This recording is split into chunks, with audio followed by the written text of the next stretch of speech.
নমস্কার বন্ধুরা, সবাইকে স্বাগত জানাই আমার চ্যানেলে। আশা করি সবাই ভগবানের কৃপায় ভালোই আছেন, আমিও ভালোই আছি। আমার মতন একবার মুরগির মাংস এই রকমভাবে রান্না করে দেখুন।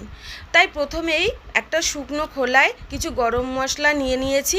সাজিরে, সামরিচ, গোটা গরম মশলা, জায়ফল, জয়িত্রী, একটু মৌরি, বড় এলাচ প্রথমে একটু রোস্ট করে নিলাম, নিয়ে দিয়ে দিলাম বেশ খানিকটা পোস্ত, দিয়ে এটাকেও সামান্য একটু ড্রাই করে এবার এটাকে রেখে দিলাম।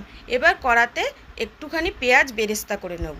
পেঁয়াজ বেরেস্তা আর যে মশলাটা আমি এই যে ড্রাই করলাম, দুটোকে একসাথে করে নিয়ে অল্প একটু জল দিয়ে আমি এটাকে পেস্ট করে রেখে দেব। এবার ওই তেলের মধ্যে দিয়ে দিলাম পেঁয়াজ কুচি। পেঁয়াজ কুচিটাকে একটু নাড়াচাড়া করে নেব, নিয়ে তার মধ্যে দিয়ে দেব আমি মুরগির মাংসটা। এই যে মশলাটা আমি কিন্তু এবার পেস্ট করে রেখে দেব।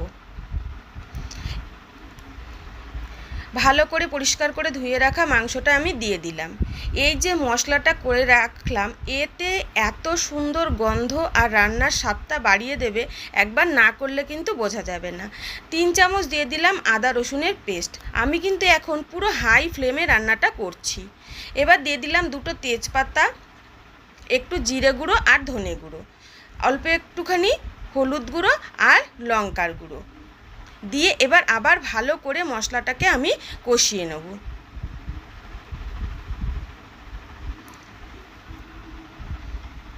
এবার দিয়ে দিচ্ছি অল্প একটু চিনি আর পরিমাণ মতো নুন।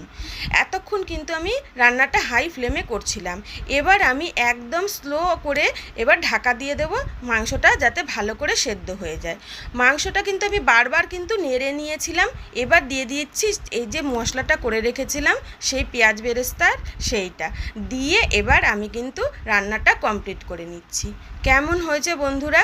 যদি ভালো লেগে থাকে তাহলে কিন্তু অবশ্যই একটু লাইক কমেন্ট করে যাবেন। ধন্যবাদ পুরো ভিডিওটি দেখার জন্য।